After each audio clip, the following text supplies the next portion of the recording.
sosiaal en dierbaar is vanmôre. Vanmôre is ek baie dankbaar vir die Here, want dit gaan soms opdra en dit gaan soms afdra. Maar ons moet bidden, bly die Here bly. Ek sit daar en ek hoor alles wat daar gesê word en ek sê vir myself, Here, U sê elke dag is 'n getuie wat ons op Amen. Wanneer ons opstaan is 'n getuie wat die Here ons wakker gemaak. Is sy genade wat vanmôre vir ons genoeg is. So elke dag is 'n getuie. Ons moet nie daar net stil sit en net sê, maar ons het nie getuie nie. Ons het 'n getuie om elke dag te sê, Here, baie dankie U het my wakker gemaak. Baie dankie Here, U het vir my die krag gegee. En vanmôre kan ek vir Here baie dankie sê.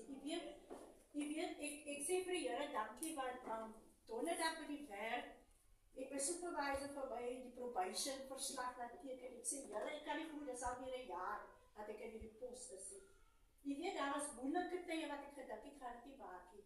Maar die Here kom en die Here help my. Hy sê, gee vir my die insig, hy gee die wysheid vir my, hy gee die krag vir my. Ek sê, Here, U kry die lof en die eer, nie ek nie, maar U kry die lof en die eer.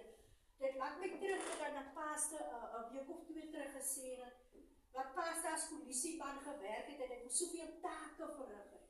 Hy moes daar liefvat, hy moes daar vat, hy moes alles doen. Maar die Here het gehou, die Here het hom gedra. En ek kan sê die Here het my ook gehou en my kom dra. Want ek dink nou aan myself, maar ek tans is in my posisie by die werk. Ek is baie op my keerstok, maar dankie Here, is die Here wat my die insig en die wysheid gee.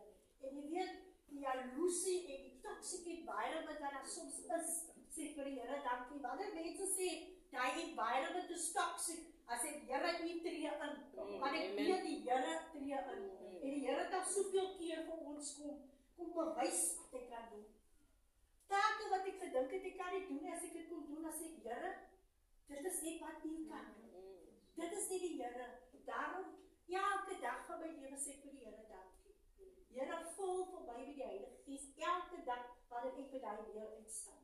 Want op die pad waar ek taxis ry, kon ek sonder langer nie hier gewees het nie. En hoe die taxis ry met ons, kan ek elke dag vir die Here dankie sê. Dis 'n getuie. Ek sou nie hier kon staan het, was nie vir die Here, want te bestuur nie van elke taxi op die pad nie. Vra my man elke oggend sê, Here, wees U vanmôre met elke bestuurder van elke taxi, elke bus, elke trein, elke skip, elke vliegtuig, en elke voertuig op die pad. Ons weet nie wat die lewe vir ons vorentoe uitkom, maar die Here, hy is getrou. En vanmôre kan ek net sê, baie dankie Here, ek staan met 'n dankbare hart. Ek het baie getuies om te gee, is klein goed, maar die Here is getrou, hy dra vir ons elke dag. So laat ons kom net bidden bly, laat ons by die Here skuil. By die kruis het ons 'n laste. Baie dankie.